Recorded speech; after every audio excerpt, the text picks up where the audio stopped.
Saudara-saudara yang terkasih dalam nama Tuhan Yesus Kristus, selamat pagi. Mari kita beribadah sejenak. Kita menyanyikan buku NDHKBP dari nomor 215 ayat 7.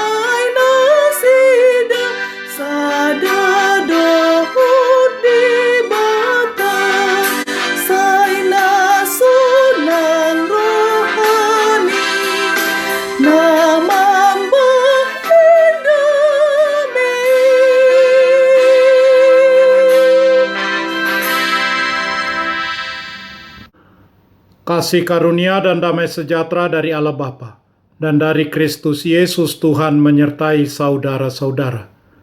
Amin. Saudara-saudara, firman Tuhan renungan harian Selasa 26 Oktober 2021 dari kitab Injil Matius pasal 5 ayat 9 mengatakan, "Berbahagialah orang yang membawa damai, karena mereka akan disebut anak-anak Allah." Dalam bahasa Batak Toba mengatakan, "Martua masibahet dame, ai guarodo nasida anak ni debata." Demikian firman Tuhan. Saudara-saudara, pada suatu kesempatan pihak utara mengadakan resepsi untuk menyatakan bahwa orang selatan adalah musuh yang harus ditaklukkan.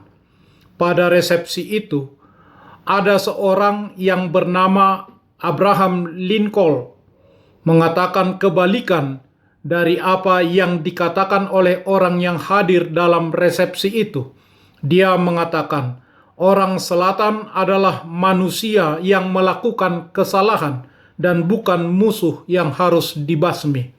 Setelah Abraham Lincoln mengatakan demikian, seorang nyonya tua yang patriot dan bersemangat menegurnya karena berbicara sedemikian baik terhadap musuh ketika seharusnya mereka ingin melenyapkan musuhnya.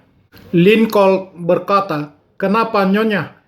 Apakah saya tidak menghancurkan musuh bila saya menjadikan mereka sebagai teman atau sebagai sahabat-sahabat saya?" Sejak itu, orang Amerika Utara tidak lagi memusuhi orang-orang yang berada di selatan Amerika. Mereka mulai menghargai musuh dan menghargai kulit putih dan tidak membeda-bedakan warna. Karena gagasan Abraham Lincoln, maka ia kemudian hari terpilih menjadi Presiden Amerika Serikat. Perbuatan Lincoln tersebut adalah berangkat dari makna khotbah Yesus di bukit. Membawa damai adalah pekerjaan yang menuntut keahlian dan kemampuan yang baik. Seorang pembawa damai adalah seorang yang melakukan suatu tindakan aktif dan menuntaskan masalah-masalah pelik yang sedang dihadapi supaya persoalannya selesai. Pembawa damai harus mengambil resiko untuk disalah mengerti. Bahkan terkadang usahanya tidak dihargai dan tidak berhasil. Pembawa damai juga harus melakukan tindakan aktif dengan tidak mengorbankan pengajaran firman Tuhan, tetapi dengan pasti menerapkannya. Orang-orang yang membawa damai adalah orang-orang yang mau menghadapi, mengatasi, dan menyelesaikan suatu persoalan secara tuntas sehingga kondisi damai tercipta.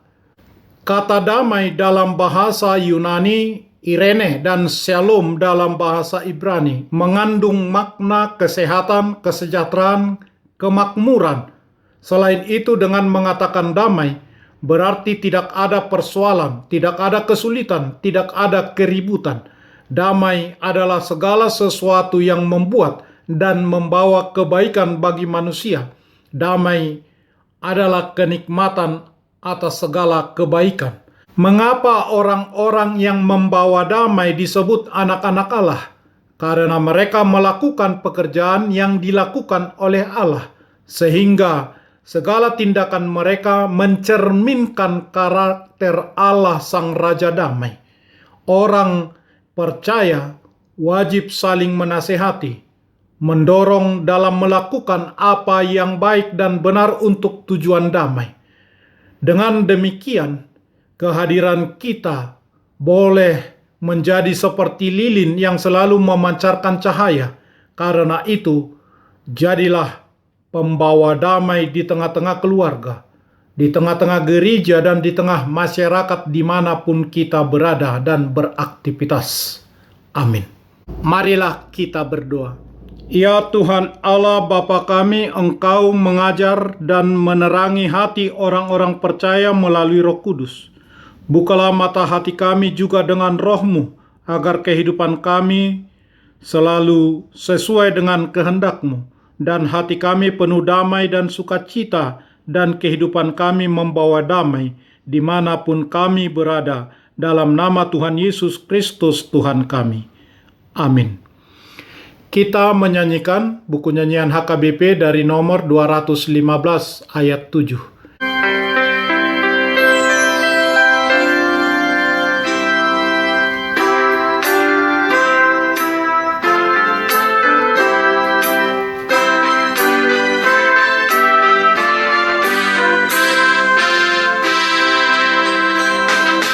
Berbahagia yang membawa damai dan sejahtera, sebab mereka disebutkan anak Allah di surga. Berbahagia artinya dalam surga yang